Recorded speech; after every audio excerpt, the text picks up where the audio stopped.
Сәлем достар, менің есімім Айка. Менің каналыма қош келдіңіздер. Бүгін сіздермен өте оңай, өте жеңіл, өте қарапайым торт сковородка деп пісіретін боламыз. Ең алдымен ыдысымызға 1 стакан қантымызды салып, және 2 күміс жұмыртқамызды салып, жақсылап араластырып аламыз.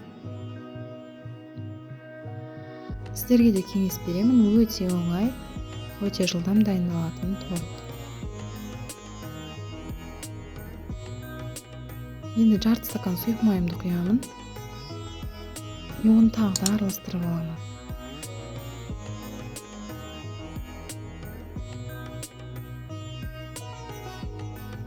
Және 1 стакан сүт қосамын.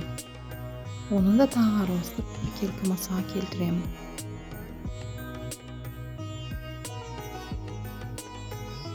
Және 1 стакан ұн қосамын. Ұн менде бірінші сорт ұн. 15 грамм разрыхлитель қосамын. Ұнды ең жоғары сортты алсаңыздар да болады. Менде үйдегі бар ұнмен жасаймын әрқашанда торттарды. Және тағы 1 стакан ұн қосып, тағы да жақсылап араластырамын. Комочка болмаған дұрыс, біркелкі масса болғаны жақсы. Сковородкамды қыздырып алдым. Осыған сұйық май жағып, қамырымды құямын.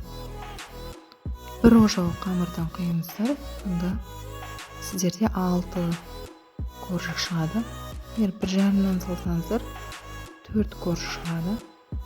Сүтті түзулеймін.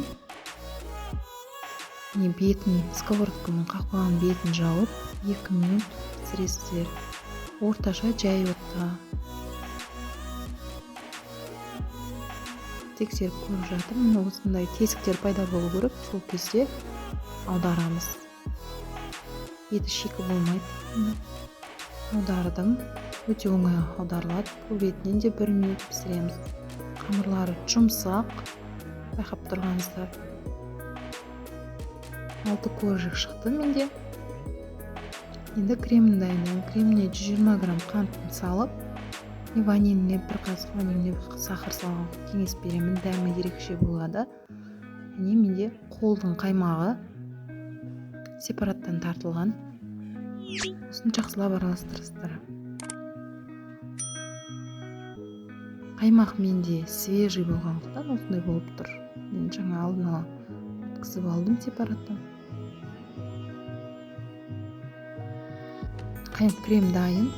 Енді тортым түзу болу үшін, әдемі болып шығу үшін мен осылай кесіп аламын жан-жақтарын. Кесілген осындай коржықтың шеттерін мен блендерге салып, крошка жасап аламын. Тортымды жинаймын. Қаймақтан 4 қасық салып жағамын. Оған қандай крем пайдалансаңыздар болады деген сұраққа, мысалы қайнатпаған крем пайдалансаңыздар да болады, және сливки алып, сливкиді пайдалансаңыздар болады. Және дүкендерде бар қаймақтар, домашняя деген жаңа шелектерде кішірек, ол да болады. Крем жағып болдым. Енді крошкамен бетін сеуіп шығамын. Өте әдемі болады. Қолдың қаймағын ерекшелігі тез сіңіп кетеді коржықтарға. Жұмсақ болып шығады. Менің каналыма подписаться етпесеңіздер, менің алдыма тіркеліп, колокольчикті басып, маған комментарияға 1-2 сөз жазып қалдырсаңыздар, мен риза болатын едім. Егер жасап көрсеңіздер, жасап көргендеріңіз туралы қандай болғанын жазып өтсеңіздер. 3 сағатқа холодильникке қойып қойдым. Шығардым, сіздерге кесіп көрсетейін. Сковородка деп пісіргеннің бір жақсы жері көп сат болған бағайды. Уақытыңды алмайды. Өте жеңіл, өте оңай, өте қарапайым торт. Сүтті торт. Жасап көріңіздер, ас болсын.